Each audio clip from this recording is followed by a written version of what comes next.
The Bigfoot Hunter's summer refuge. For 30 years, he spoke to no one but the summer wind. But when 10 starving women came seeking shelter at his remote cabin, the Bigfoot Hunter didn't just give them water. He gave them hope. Before we dive deeper into this twisted story, don't forget to like and subscribe. Your support means the world. Before we dive deeper into this twisted story, don't forget to like and subscribe. Let us know in the comments where you're watching from and enjoy. The heat was shimmering through the pines like angry spirits, the wind cutting through the cedars like it wanted to strip every needle bare. A heat wave like that didn't care about legend or truth or the line between myth and reality. It scorched through everything.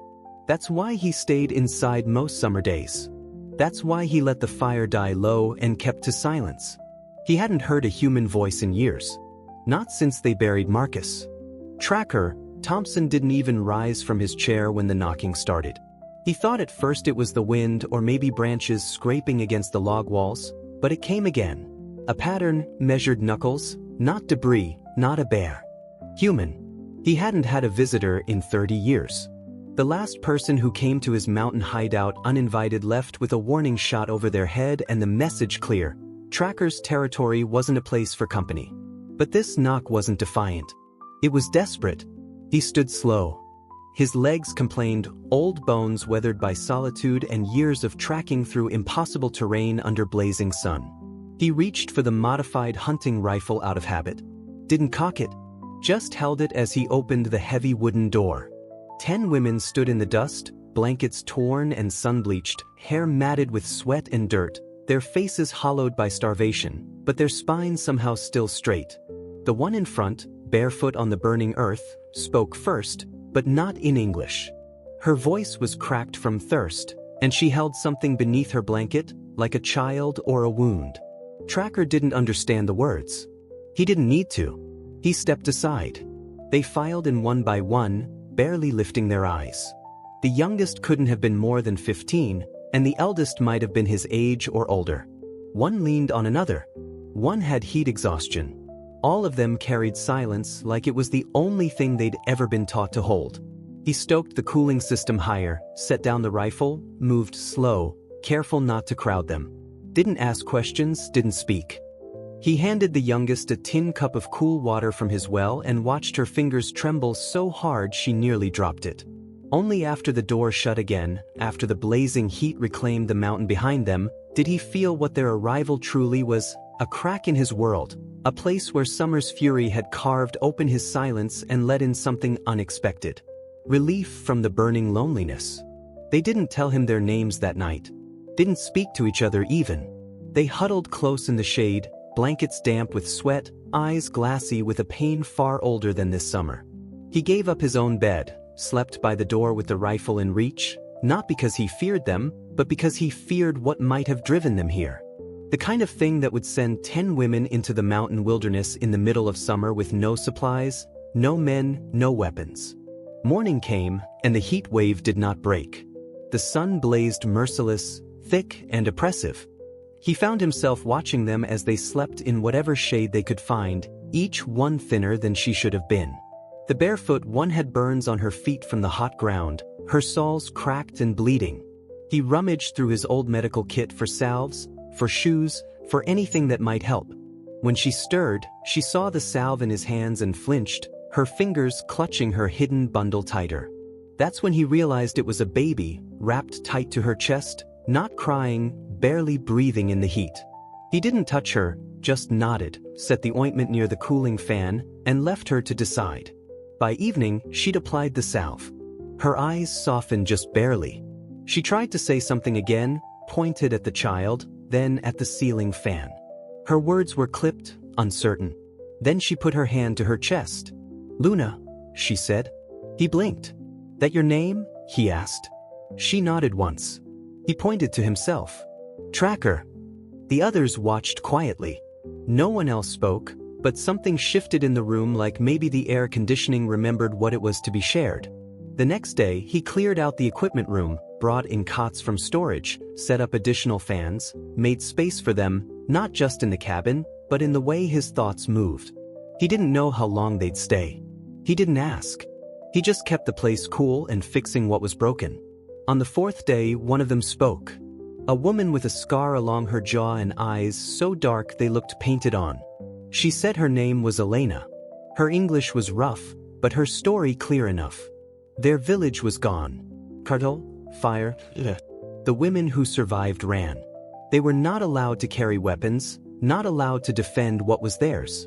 They had walked for days through the scorching desert, lost 3 sisters to heat stroke, buried them beneath stones, and didn't cry. There was no time for crying, only surviving. And now here they were in a cryptid hunter's cabin, trusting a stranger because the blazing world gave them no other choice. He listened, then went out and brought in preserved meat from his smokehouse, made cool broth, fed them until they stopped shaking from dehydration. That night, he sat with his field journals in hand, flipping pages he hadn't read in years. Decades of tracking notes, photographs of massive footprints in summer mud, recordings of impossible howls echoing through hot valleys. One of the girls, Sophia, came close and sat beside him. She didn't say anything, just watched him, her eyes locked on the way his fingers turned each page. "Creature tracks," he murmured, not even sure she understood. She reached out and touched a photograph of enormous footprints in dried earth, then whispered, "Monstruo." He wasn't sure if she meant the tracks or him or something else, but the words stayed in his chest long after she returned to her place by the fan. Weeks passed. The women began to mend in the cool refuge. Luna's baby, named Diego, finally cried regularly. The good sign, they said. He was alive, getting stronger despite the heat outside. Tracker installed better ventilation with solar power. They cooked in the early morning before the heat became unbearable, laughed sometimes during the cooler evening hours. The older women helped the younger ones tend to mending clothes. Luna began to smile. But peace never lasts. Not in places where men want power more than they want decency. Tracks appeared in the dust. Boot prints, vehicle treads, 2 days in a row. Tracker didn't sleep that night. He oiled the rifle, sat on the shaded porch long past midnight. When Luna came to him holding the baby and asking if something was wrong, he just nodded at the moonlit forest. "Someone's watching," he said. She didn't ask who. She already knew. The night air had cooled slightly, but it carried with it a weight that wasn't weather. Tracker could feel it in his bones. The kind of stillness a man learns to fear, especially after living 30 years with no company but the summer wilderness. That quiet, unnatural pressing was always a warning. He rose early. The tracks had returned, this time closer. Not just vehicles skirting the tree line, but boot prints at the edge of his property. Someone had come as close as the generator shed and turned back. Tracker didn't have to guess why. He knew what kind of men scouted like that. The kind that liked fear. The kind that didn't expect anyone to fight back, least of all an old mountain hermit and 10 desperate women. But they didn't know Tracker. Not yet. He called Elena and Luna outside in the pre-dawn cool and showed them the tracks. "We've got eyes on us. Might come closer next time." He didn't try to scare them. Just truth, plain and clean.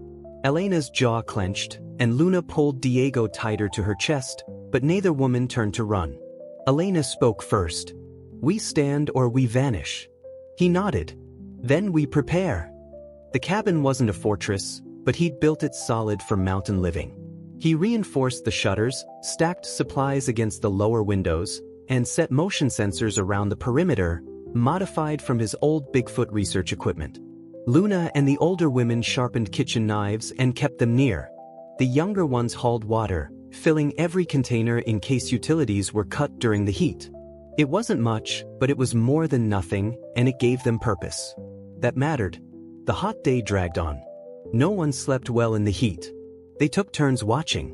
Tracker sat in his chair by the door, rifle resting across his knees, ears straining for any sound above the cicadas and night insects, sounds he'd trained himself to recognize after decades of tracking the impossible through summer nights. When he closed his eyes, he didn't dream of Marcus for once. He dreamed of the sanctuary being invaded, one boot at a time, by shadows he couldn't see. He woke with a start before dawn. Smoke, real this time, not from wildfire. He rushed outside. The equipment shed was burning, flames licking through the roof despite the morning dew. Years of research, photographs, audio recordings, plaster casts of footprints, was ruined. But that wasn't the worst of it. At the edge of the property stood 3 men with high-powered flashlights cutting through the pre-dawn darkness. They didn't shout. They didn't move forward. Just watched as the building collapsed in on itself. One of them raised a hand, mocking, a kind of twisted wave, and disappeared back into the trees. Gone before Tracker could even reach for his rifle. But the message was clear: we know you're here. We know you're hiding something. And we'll be back when the sun gets high. Elena cursed softly in Spanish. Tracker didn't ask what she said. He didn't need translation. Luna had tears in her eyes, not from fear, from fury. He looked at her, then at Diego, who had begun to cry again in the growing heat. "This won't stop here," Tracker said. "They're testing us, seeing how far they can push." Elena drew in a breath. "Then let them push. We'll push back." Tracker admired her steel, but deep inside he knew the odds. 10 unarmed women, a baby, an old cryptid hunter, no town nearby, no sheriff to call, no help coming. Just them, a burned-out shed, and summer heat pressing in like a furnace. Still, he'd held ground before. Against things that shouldn't exist in the blazing wilderness. He'd bury men if he had to. He taught the women how to reload, let them take turns holding the rifle, feeling the weight.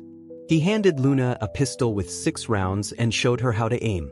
"Only if you have to," he said. "But if you do, don't miss." She nodded without flinching. That day, they stayed cool in shifts, but the attack didn't come. 2 scorching days passed. The shed still smoldered in the heat. The air stank of ruin and melted plastic equipment. Tracker caught one of the girls, Sophia, crying behind the water tank during the hottest part of the afternoon. He sat with her in whatever shade they could find, watching heat mirages dance on the distant peaks.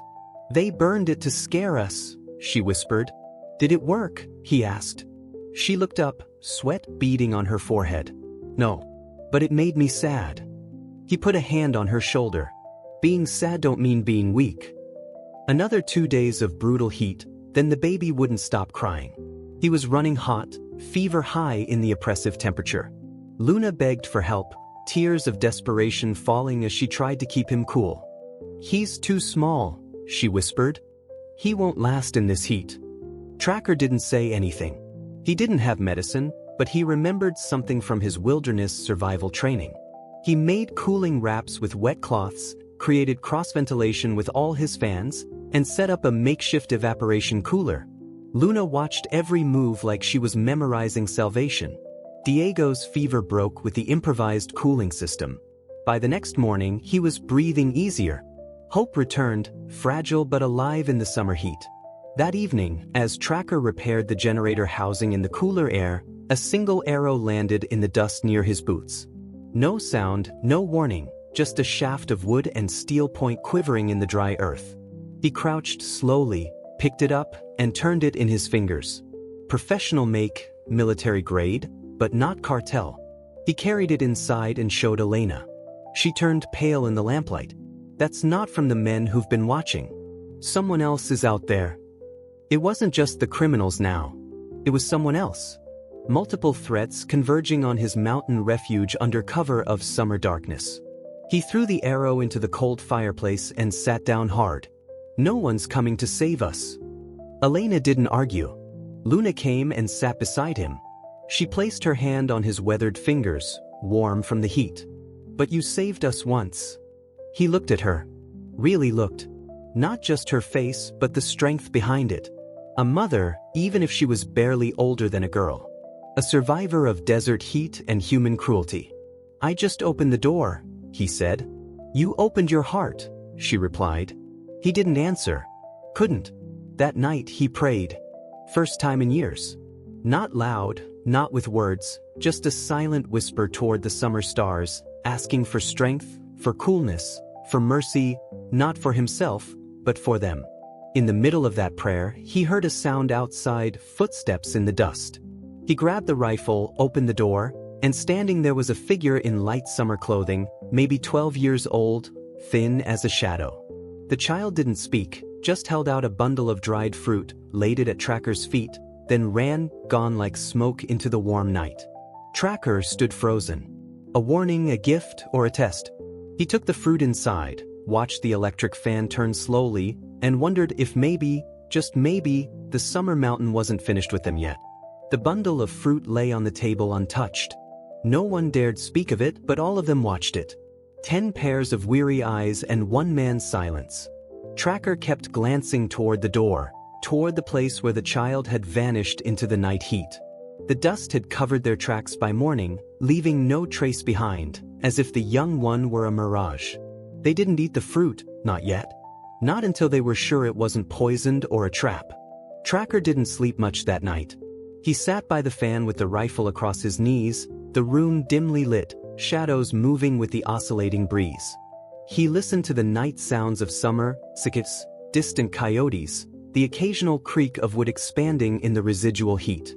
Nothing more, but his gut was restless. By dawn, dust had shifted again, enough to bury the shed's charred remains, enough to make the world look clean despite the destruction. When Tracker stepped out into the already warming air, the only thing he heard was the whisper of hot breeze through pine needles and the crunch of his own boots. Then he saw them. More tracks. Not just the child this time. He counted at least 5, maybe 6, approaching from the north ridge, but turning away before the clearing, a half circle around the cabin. A reconnaissance pattern, measuring, testing defenses, watching. They were being surrounded even in broad daylight. He went back inside, said nothing, and poured water into glasses for everyone. The women noticed. They always did. Elena finally broke the silence. They came again. Tracker nodded. Luna asked the question he knew they feared. Are they waiting for something? Waiting for the heat to break us, he muttered. Or for us to make a mistake. He didn't mention the possibility that they might be waiting for the coolest part of night. No one needed that thought out loud. That afternoon, as Sophia folded lightweight clothes in whatever breeze the fan could provide, she found something tucked into the folds. A small carved figure, wooden, detailed, resembling nothing she'd ever seen. Not human, not quite animal. Tracker stared at it a long time, then threw it out the window into the heat. That evening they stayed together as the temperature finally began to drop, the fans running steadily. They sang softly old lullabies, mostly mixed with quiet Spanish songs from the women's childhoods. The baby Diego slept in a basket near the coolest fan, his breath shallow but peaceful. For a few hours it felt almost like a home. Until the scream broke the evening quiet. It came from outside. A woman's voice, shrill and terrified, cut through the summer air like a knife. Everyone froze. Tracker shot to his feet, rifle raised. The scream came again, closer this time. Ayuda! Por favor, Alguin. It was a trap. He knew it instantly. But Luna was already at the door. That's a woman. No. Tracker grabbed her arm hard. They're drawing us out into the heat. Her eyes filled with tears. But what if it's real? Another scream, broken, desperate. Elena clenched her jaw. We decide now.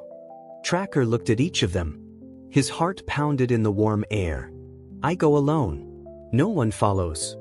They argued, but he was already stepping into the summer evening. He moved like a ghost, every step measured. 30 years of tracking impossible creatures had taught him how to be invisible even in the open heat. The scream had stopped. Only the sound of cicadas now. He followed the sound's memory to the edge of the property, sweat beading on his forehead.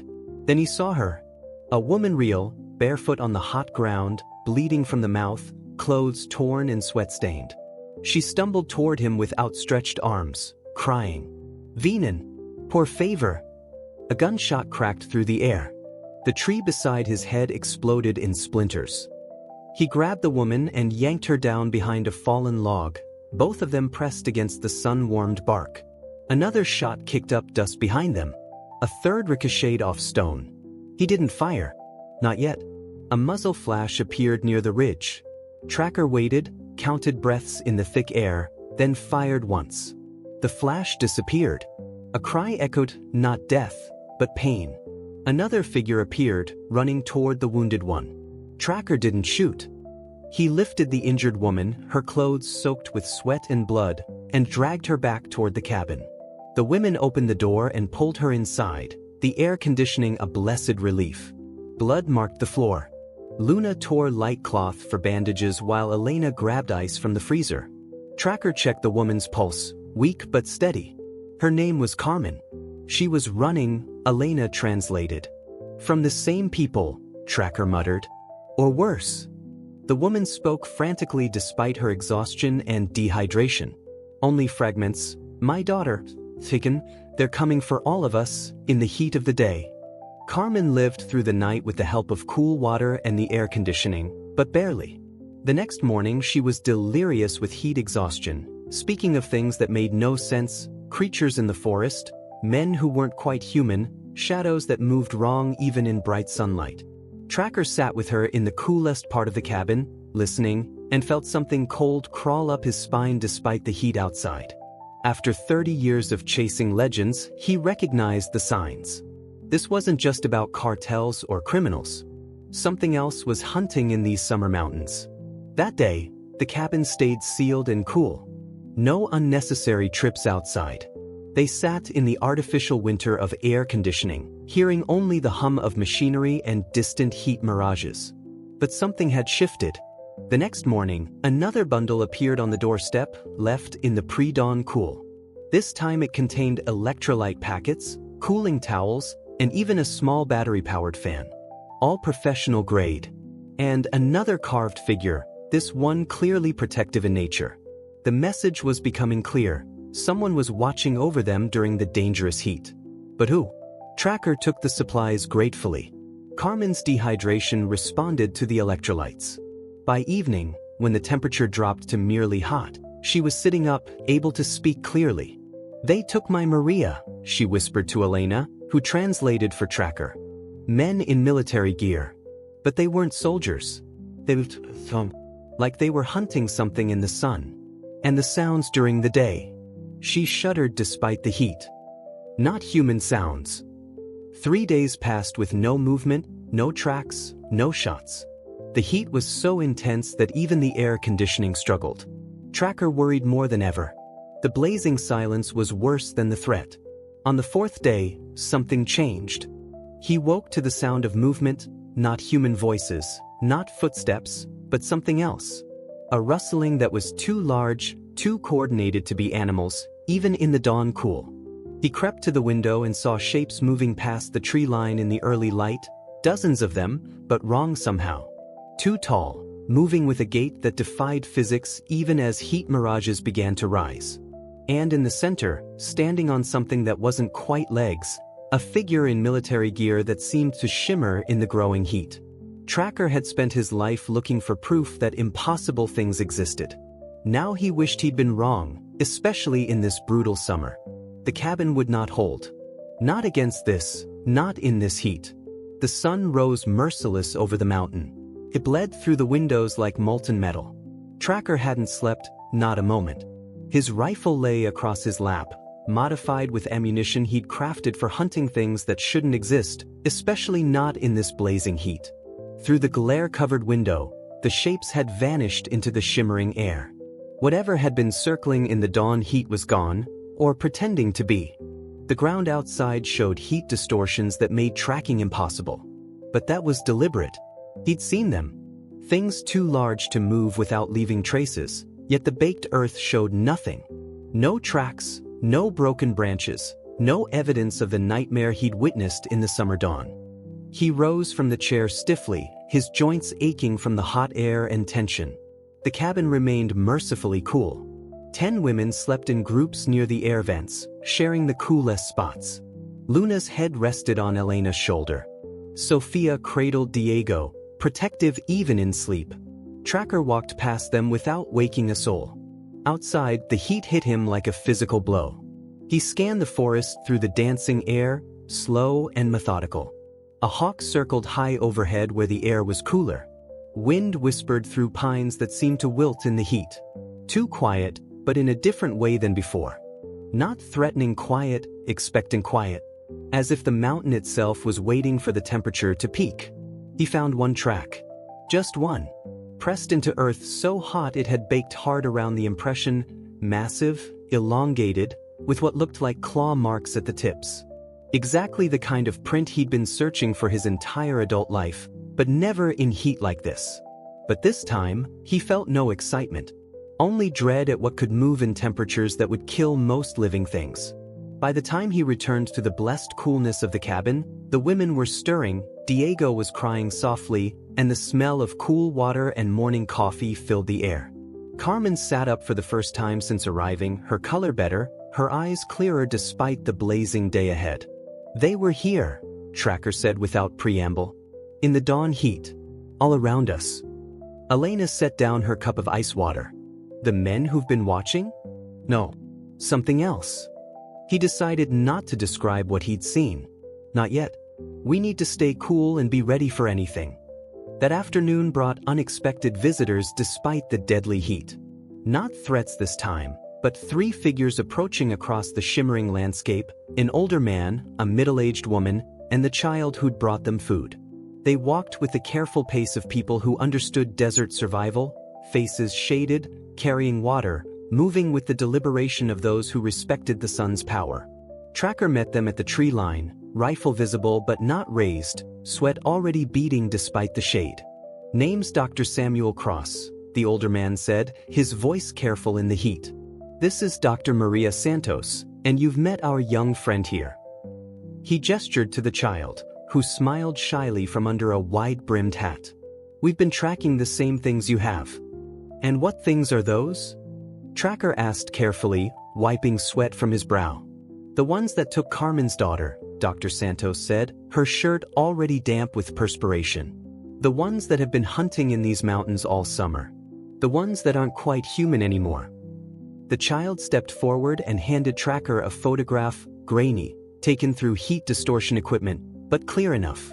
It showed a figure that might once have been a man, but stretched, elongated, moving on limbs too long for any human frame even as it seemed to shimmer in rising heat. Government experiment gone wrong, Dr. Cross explained, seeking shade. Started as enhanced soldier research. Became something else entirely. They escaped containment last summer. We've been trying to clean up the mess ever since. You're the ones leaving supplies in the cool hours, Tracker realized. Dr. Santos nodded, fanning herself with her hat. We've been watching your situation. These women stumbled into the middle of something much larger than cartel violence. These subjects, they hunt in packs now. They're drawn to isolated communities during the hottest part of the day, especially ones with children. Diego, Luna whispered from the air-conditioned doorway. She'd approached silently, the baby in her arms, both seeking the coolness. They want the baby. The child translator nodded gravely. The smaller ones. They need them for something. We're still trying to understand what. That evening, as the cabin's air conditioning worked overtime, it became a war room. Dr. Cross spread maps across Tracker's table, marking locations where the creatures had been sighted, where people had disappeared during heat waves, where strange phenomena had been reported in the blazing sun. They're territorial, he explained, ice water condensing on his glass. But they're also intelligent. Military training doesn't just disappear when you become whatever they are now. They plan, they coordinate, they use the heat as a weapon. Like the woman who led you into an ambush, Dr. Santos added, looking at Carmen while dabbing sweat with a cool cloth. That wasn't random. They knew you'd respond to a distress call even in dangerous heat. Carmen shuddered despite the air conditioning. They still have my daughter. We know, the child said softly. We're going to get her back before the heat kills her. The plan they developed was desperate but possible. The creatures had established a base camp in an abandoned mining operation 12 miles deeper in the mountains where underground passages provided relief from the surface heat. They kept their captives there, not for immediate harm, but for some kind of gradual transformation process that the doctors didn't fully understand. Rescue mission, Tracker said. Small team, dawn departure before the heat peaks. You can't go alone in this temperature, Elena said firmly. I won't be. Dr. Santos is ex-military. The kid here knows the mountain's cool spots better than anyone. And we'll have backup. What backup? Luna asked, adjusting Diego's light clothing. Dr. Cross smiled grimly despite the sweat. The real Bigfoot? Turns out, some legends exist for good reasons. The creatures you've been hunting all these years, Tracker? They've been hunting these abominations too. Enemy of my enemy and all that. And they know how to survive summer heat that would kill us. The next 3 scorching days were spent in preparation. Weapons were cleaned and modified in the air-conditioned interior. Heat survival techniques were practiced. Routes were memorized with attention to shade and water sources. The women practiced defensive positions in case of attack while the rescue team was gone. On the night before departure, Tracker sat with Luna and Diego on the cabin's shaded porch during the cooler evening hours. The baby gurgled happily, finally comfortable in the dropping temperature. "If we don't come back from the heat," he began. "You will," Luna said firmly. "You have to. We need you to survive this summer. You're stronger than you think. All of you. You don't need me to survive." "Maybe not to survive this heat," she replied, adjusting Diego's cooling cloth. "But to live? To be a family? Yes, we do." That night, he dreamed not of monsters or battles, but of autumn. Of cooler air, of children playing without fear of heat stroke, of the cabin expanded into a real home with proper cooling systems for everyone who needed shelter. When he woke before the sun could begin its assault, that dream felt like a promise he intended to keep. The rescue team moved out in pre-dawn darkness while the air was still merely warm, 4 figures disappearing into the forest like ghosts seeking whatever shade they could find. Behind them, the cabin hummed with air conditioning and determination. The women had sealed the doors and windows against the heat, but they weren't hiding anymore. They were defending home. The mining camp was worse than they'd expected, even with the heat. The creatures had turned it into a maze of tunnels and chambers, each one designed to confuse and trap intruders while staying cool underground. But Tracker's decades of wilderness experience, combined with Dr. Santos's tactical knowledge and the child's intimate familiarity with every shaded ravine and cool cave, made them nearly invisible as they infiltrated the compound during the hottest part of the day when even the creatures sought shelter. They found the captives in the deepest chamber where the earth provided natural air conditioning, a dozen people, including Carmen's daughter Maria, all in various stages of the transformation process. Still human but changed. Stronger, faster, but also wild with terror and confusion from months in the underground heat. The extraction was brutal. The creatures fought with inhuman strength and coordination, but they weren't expecting enemies who understood both warfare and desert survival. Dr. Cross's specialized weapons, designed specifically for these enhanced humans, proved devastatingly effective even in the oppressive underground heat. By the time they emerged from the tunnels into the blazing afternoon sun, half the compound was collapsing from explosions and the creature's pack structure had been broken.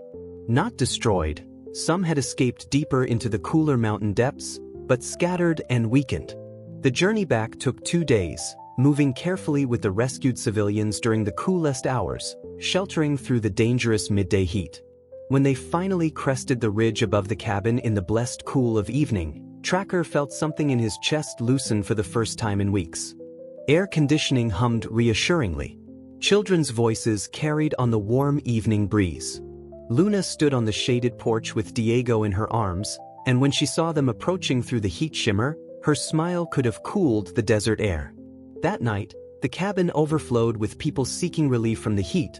The original 10 women, the rescued captives, Dr. Cross and Dr. Santos, the child who'd never given a name but whom everyone now called Scout. 23 souls sharing coolness, cold drinks, and stories. What happens now? Elena asked as the air conditioning cycled through another cooling period. Tracker looked around the room at faces he'd come to love like family, all of them finally comfortable in the artificial cool. Now we build something permanent.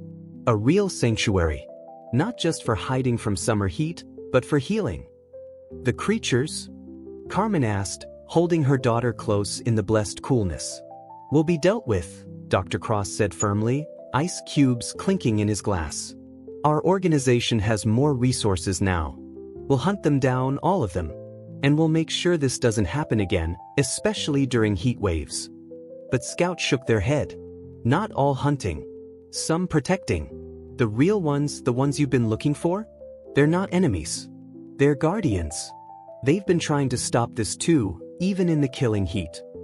Tracker felt a chill that was welcome in the warm air. You mean the tracks you found? The cooling supplies left behind? The sounds in the forest that kept the worst things away from the hot zones? You were never alone out here, Tracker. You were being watched over. 6 months later, as autumn finally brought relief from the brutal summer, the compound was unrecognizable. What had started as a single air-conditioned cabin had grown into a proper settlement, multiple buildings with excellent cooling systems, a school, a medical facility, workshops, and living spaces for nearly 50 residents. Word had spread through underground networks about the safe haven in the mountains that could protect people from both human threats and summer heat, and survivors of all kinds found their way to Tracker's refuge. Dr. Cross had secured government funding for their wilderness rehabilitation program, though the true nature of their work remained classified. Dr. Santos ran the medical facility, treating both physical and psychological trauma while pioneering treatments for heat-related stress disorders. Scout had become the settlement's primary guide and translator, able to communicate with both human refugees and the mysterious protectors that still watched over them from the cool mountain forests. Luna taught the children, Diego now walking and playing happily in the climate-controlled spaces. Elena managed logistics and planning, ensuring adequate cooling for all seasons. Carmen and her daughter worked in the hydroponic gardens they'd established in temperature-controlled greenhouses. And Tracker? He still walked the perimeter each dawn before the heat could build, still watched the tree line for threats.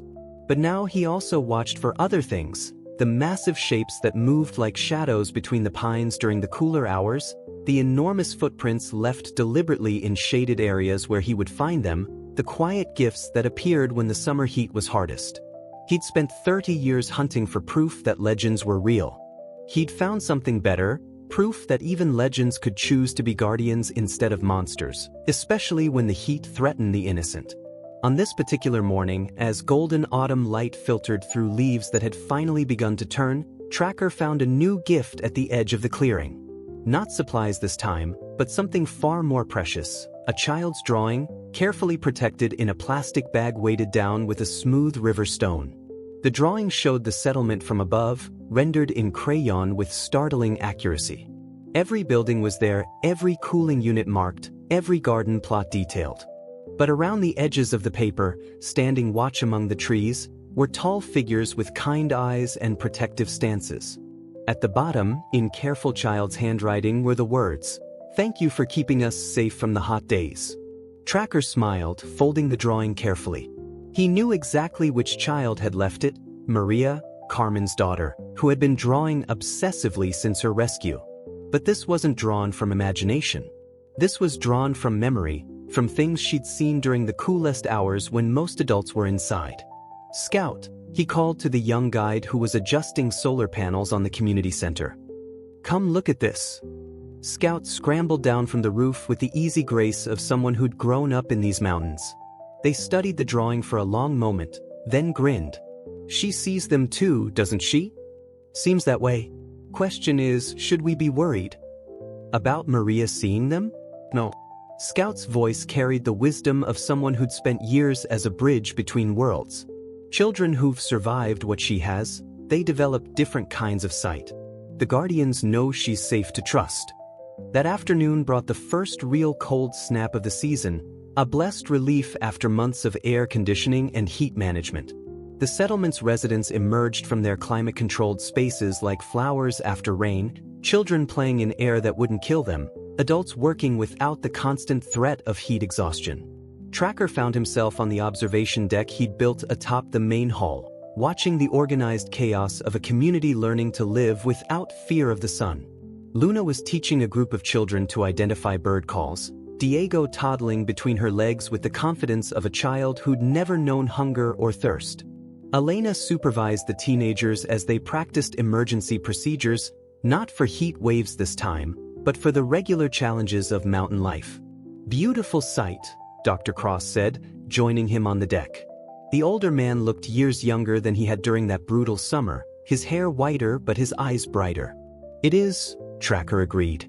"Sometimes I can barely remember what it was like before they came. 30 years of silence, and now you have a family." "We all do." They stood in comfortable quiet, watching the settlement buzz with life. The temperature was perfect, cool enough to be comfortable, warm enough for the children to play outside without jackets. After the summer they'd endured, it felt like a miracle. "I've been thinking," Dr. Cross said eventually, "about expanding the program. There are other places, other communities that need what we've built here. Especially with climate change making these heat waves more frequent." Tracker nodded slowly. "You're talking about a network." "Exactly. Safe havens connected by secure communication, each one equipped to handle extreme weather events and other threats. Each one protected by people who understand that sometimes legends are real, and sometimes they're on our side." The idea had merit. Tracker had received letters from around the country, desperate pleas for help from communities facing their own versions of what had happened here. Not all of them involved creatures or experiments gone wrong, but all of them involved people who needed sanctuary from both human cruelty and natural extremes. "Would need the right people running them," he said. "People who understand that opening your door to strangers isn't just charity, it's survival." "I think we know some candidates." Dr. Cross gestured toward the courtyard where Carmen was training a group of older teenagers in desert survival techniques, her daughter translating for the Spanish speakers. "People who've been through the fire and came out stronger." That evening, as the temperature dropped to genuinely cool levels for the first time in months, the settlement held its first outdoor community dinner since spring. Tables were arranged in the courtyard, solar lights strung between the trees, and the smell of grilled food mingled with mountain air that finally carried no threat of heat stroke. Tracker sat at the head table not because he was the leader, the settlement ran on consensus and shared responsibility, but because he was the anchor. The steady presence that others could rely on when the world got too hot or too dangerous or too strange. Luna approached him during dessert, Diego balanced on her hip, now walking steadily and babbling in a mixture of English and Spanish. "We need to talk," she said, but her tone wasn't worried. It was excited. He followed her to a quieter corner of the courtyard where Elena and Dr. Santos were waiting with Scout and several other core residents. "We've been discussing the expansion idea," Luna began. "And we want to propose something." "I'm listening." Elena stepped forward. "We want to start with the women from our original group. Each of us has connections, communities we came from, places where people are struggling. We could be the seed team for new settlements. Spread out and establish safe havens," Dr. Santos added. "But stay connected. Share resources, knowledge, protection protocols." Scout nodded enthusiastically. "And the Guardians, they're not limited to these mountains. There are others, other protectors in other places. They could help watch over new settlements too." Tracker felt that familiar tightness in his chest, not fear this time, but emotion too large for words. These women who had arrived at his door starving and desperate were now talking about leaving to help others. The circle completing itself. "It would mean splitting up," he said quietly. "Not forever," Luna said firmly. "And not completely. This would always be home base. But Tracker, we learned something here that can't just stay hidden in these mountains. We learned that sanctuary is possible, even in the worst heat, even with the worst threats. Other people need to know that too." Over the following weeks, as autumn deepened and the settlement prepared for its first winter as a true community, the planning intensified. Maps were studied, contacts were made, resources were allocated. Dr. Cross's organization provided funding and equipment. Dr. Santos developed training protocols. Scout created communication networks that included both digital systems and older methods, the kind of signals that could be left for mysterious guardians who might be watching. By the time the first snow dusted the mountain peaks, they were ready. Carmen would go south, back toward the desert communities where her journey had begun. She would establish a settlement designed specifically for refugees from cartel violence and climate extremes. Maria, now recovered and strong, would help her mother create a place where children could heal from trauma without fear. Elena chose the industrial Midwest, where economic collapse and environmental degradation had left entire communities vulnerable. Her settlement would focus on sustainable living and community defense, built around the principle that ordinary people could accomplish extraordinary things when they worked together. Sophia, The quiet girl who had once cried behind the water tank surprised everyone by volunteering for the most challenging assignment, a mobile unit that could respond to crisis situations anywhere in the country. She had discovered a talent for emergency coordination and a fearlessness born from surviving the impossible. Luna was the hardest goodbye. She and Diego had become the heart of the mountain settlement, the reminder of hope and future that kept everyone grounded. But she had connections in urban areas where immigrant communities faced different but equally deadly challenges. "Promise me something," Tracker said the night before her departure. They were sitting on the porch of what had become the main house, Diego sleeping peacefully in the cool mountain air. "Anything. Promise me you'll remember that opening your door isn't weakness. It's the strongest thing a person can do." She smiled, the same smile that had softened when she'd first told him her name. "You taught me that. All of us. You already knew it. I just reminded you." The farewells were tearful but not final. This wasn't an ending but a beginning, the settlement model spreading like ripples from a stone dropped in still water. Each new location would be different, adapted to local needs and threats, but all would share the same core principle. Sanctuary was not just a place but a promise that no one would be turned away from safety, especially when the heat was most dangerous.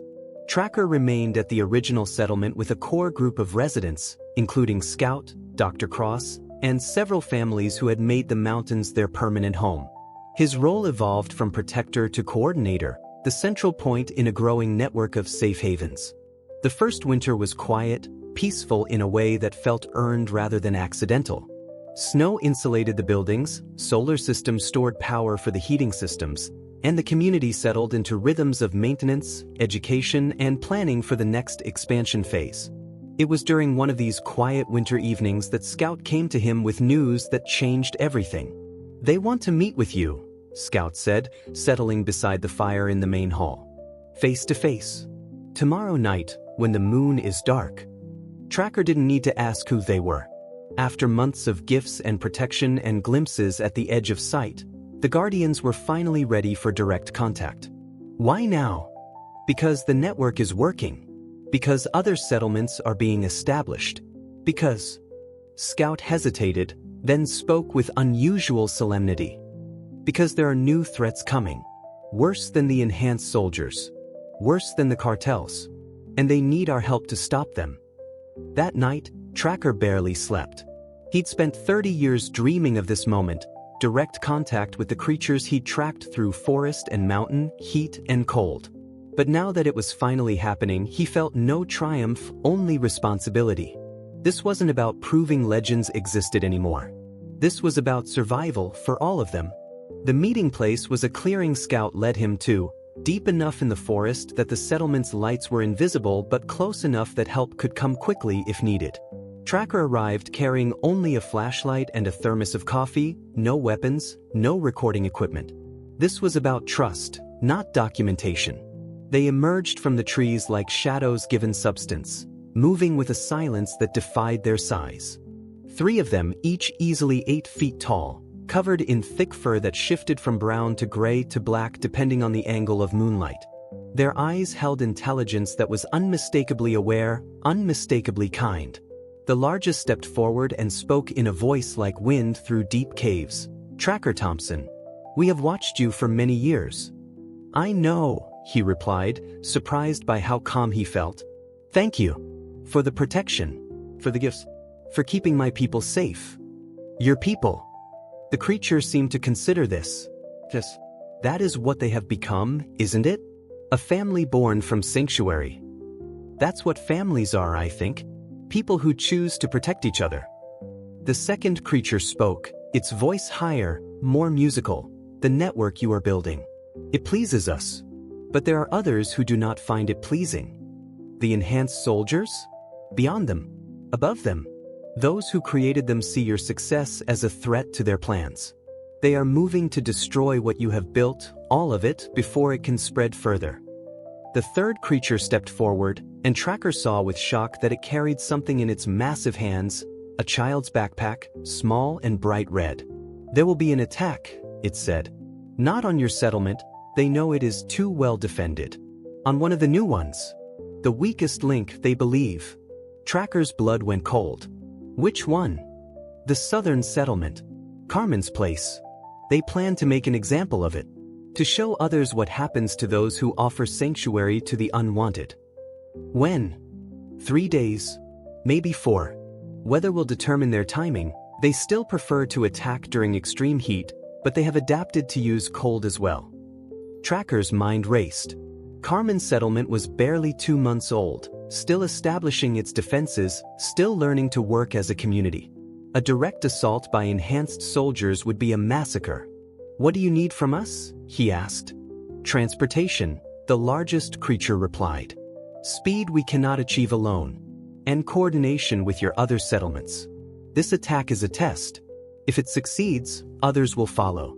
If it fails, it smiled, an expression that was somehow both terrifying and reassuring. If it fails, the network will be strong enough to protect many more. Done. What else? Trust, the musical-voiced one said. Your people will need to see us, work with us, accept us as allies rather than myths. Some will struggle with this. Tracker thought of Diego, now walking and playing, who would grow up in a world where legendary creatures were simply neighbors. Of Maria, who already drew pictures of guardians watching over her home. Of Scout, who had bridged worlds their entire life. They'll adapt, he said with certainty. People who've survived what they have, they understand that the impossible becomes possible when survival depends on it. The creatures exchanged glances that spoke of entire conversations held in silence.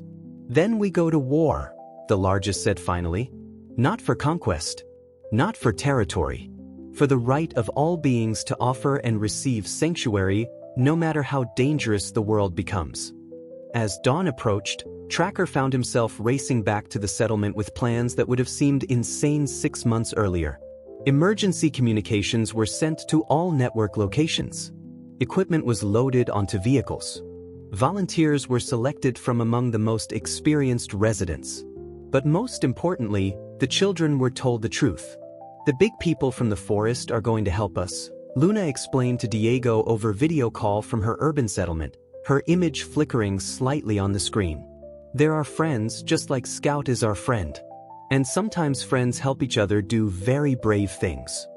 Diego, now speaking in full sentences, asked the question that would define his generation, are they scary? Only to bad people, Luna replied. To good people like us, they're the safest thing in the world. The rescue mission launched at sunset, a convoy of vehicles carrying an impossible cargo toward what might be the most important battle of their lives. In the lead truck, Tracker sat beside the largest of the Guardians, whose name he'd learned was Stonewalker.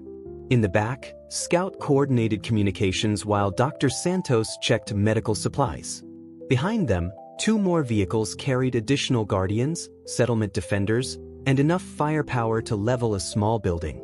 Not an invasion force, but something rarer, a family going to protect its own. As they drove through the night toward Carmen's settlement and the confrontation that would determine whether sanctuary could truly exist in a world grown too hot for kindness, Tracker felt something he hadn't experienced in 30 years of solitary hunting. He felt like he was exactly where he belonged, doing exactly what he was meant to do, surrounded by exactly the right people and legends to get the job done. The hunt was over. The protection had just begun.